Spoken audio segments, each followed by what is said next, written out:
작년에 번 소득에 대해서 세금을 신고하는 기간이 다가왔기 때문에 저희들이 이제 준비를 하고 있는데, 뭐 전문가분들한테 맡기는 분도 계시겠지만 요즘에 최근에는 그 많은 앱들이 나오고 좋은 프로그램들이 있기 때문에 저는 심플 텍스를 사용하고 있거든요. 그래서 직접 보통 이제 하다 보니까 그래서 여러 가지 룰들에 대해서 달라진 게 있는지 항상 챙겨보게 되거든요. 그래서 어제 잘 정리된 기사가 나온 것 같아서 한번 좀 알려드리면 좋을 것 같아서 오늘 좀 방송을 준비했고요. 이번 시즌에는 코로나 지원금을 받는 부분이 있기 때문에 좀 다르다라는 그런 얘기를 하고 있고요. 또 다른 점은 이번에 팬데믹 때문에 집에서 일을 하신 분들이 많잖아요. 그래서 그 부분에 대해서도 머니백을 받을 수 있다라는 그런 안내를 또 하고 있습니다. 좀 천천히 살펴보면 이제 시즌이 다가왔기 때문에 이제 준비를 해야 되는데, 올해는 그 전과는 좀 다를 것이다라는 얘기를 하고 있고요. 그래서 올해는 그 코로나 베네핏을 받은 분들이 많기 때문에 이전 연도들보다는 좀 더 많은 돈을 내야 될 거라는 그런 얘기를 했고, 그 대신에 그 집에서 일을 한 사람들은 다른 연도보다는 좀 더 그 리펀드를 받을 수 있을 거다라는 얘기를 하고 있습니다. 디테일은 아래에서 이어지는데, 파일링하는 듀 데이트 마감일은 4월 30일로 동일해요. 네, 그리고 이제 자영업 하시는 분들은 6월 15일까지 파일링을 해야 됩니다. 직장 생활을 하시는 분들은 대부분 이제 돌려받았지만 그 자영업 하는 사람들은 내는 시즌이거든요. 그런데 이제 올해 같은 경우에는 베네핏을 받은 게 있기 때문에 아마 대부분 내야 될 텐데, 그게 보통은 4월 30일까지 내는 거였지만 이제 올해는 좀 달라졌다라고 얘기를 합니다. 7만 5천 불보다 소득이 적은 분들, 그리고 이 베네핏 아래 이어지는 베네핏을 받은 분들 같은 경우에는 1년 동안 그 이자 없이 좀 천천히 갚을 수 있게 유예를 해준다고 합니다. 현재 내가 내야 될 텍스가 많은데 지금 생활비가 좀 타이트해서 돈이 없는 분들이 많잖아요. 그런 분들 같은 경우에는 1년 동안 기간이 있으니까 일단은 파일링은 하시고 그리고 좀 천천히 세금을 갚아 나가시면 될 것 같습니다. 신고를 빨리 하는 게 중요한 것 같고, 그 데드라인은 아무튼 달라지지 않았다는 거.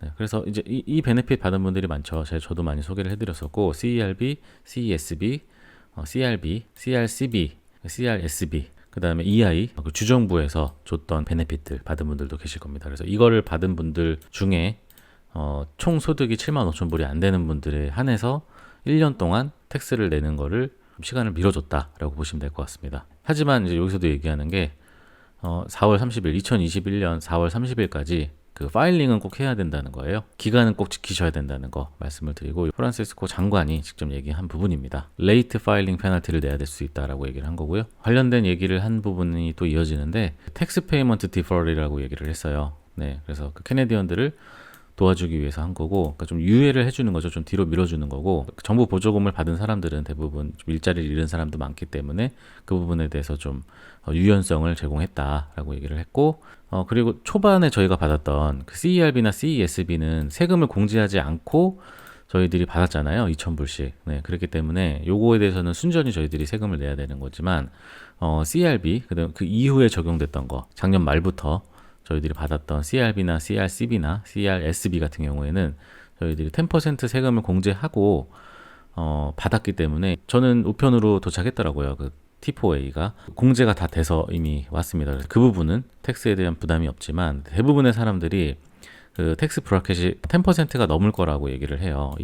그 CIBC의 세금 관련 일을 하는 골롬백이라고 하는 이 사람이 얘기한 거는, 대부분의 사람들이 10% 넘는 브라켓을 갖고 있기 때문에 대부분 그 텍스를 추가로 더 내야 될 거다라는 얘기를 했고, 아마 대부분의 사람들이 처음으로 텍스는 돌려받는 게 아니라 이제 내는 거를 경험하게 될 거다라는 얘기를 하고 있습니다. 그 대신에 좀 달라진 점은, 집에서 일을 한 경우에는 비용을 쓰게 됐잖아요. 아무래도 집에서 그 홈 오피스를 만들어 일을 했기 때문에. 네, 그런데 이제 그 부분에 대해서 내가 인터넷을 어느 정도 사용하고 했는지 그 계산하기가 굉장히 어렵잖아요. 그래서 일단은 그 자격이 있는 사람은 어떤 사람이냐면은 작년에 그 4주 연속 50% 이상 일을 한 사람이 이런 자격이 된다라고 하는 거고, 이 부분은 일단 계산하기 편하게 집에서 일을 한 날을 하루에 2불 정도를 공제를 받을 수 있게 그냥 간편하게 계산을 했다고 해요. 하루 2불 정도 공제를 받을 수 있고 최대 400불을 공제받을 수 있게 만들었다라고 얘기하고 있습니다.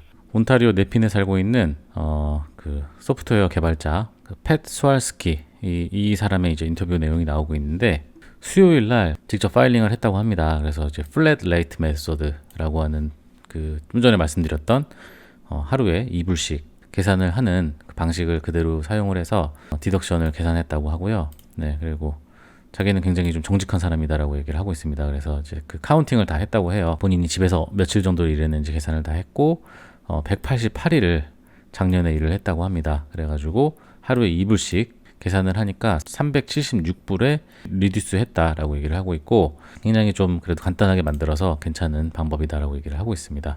네, 그리고 이번에 좀 달라진 점은 디지털 컨텐츠들을 구독하는 경우가 요즘에 많잖아요. 유튜브도 있고, 네, 또 유튜브 안에 채널을 구독하는 경우도 있고, 팟캐스트도 있고, 아니면은 그 요즘엔 뉴스도 다 구독 서비스로 해서 월 이용료를 내고 사용하는 경우가 있어요. 그래서 이 500불까지 캐네디언 미디어를 구독하는 경우에는 이 부분도 그 세금 감면 혜택을 받을 수 있다고 하거든요. 또 달라진 점입니다. 그래서 이 전문가는 굉장히 좀 fun new credit이다 라는 얘기를 했습니다. 저는 좀 3월 중에 지금 저는 그 자영업자로 집 안에서 오피스를 등록을 하고 저도 일을 했었기 때문에 어떤 부분까지 제가 좀 할 수 있는지 좀 자세하게 찾아보고 그렇게 진행을 한 다음에 3월 중에 진행을 한 다음에 내용을 한번 공유해 보도록 하겠습니다. 네, 도움이 되는 그런 세금 신청을 잘 하셨으면 좋겠습니다. 네, 감사합니다.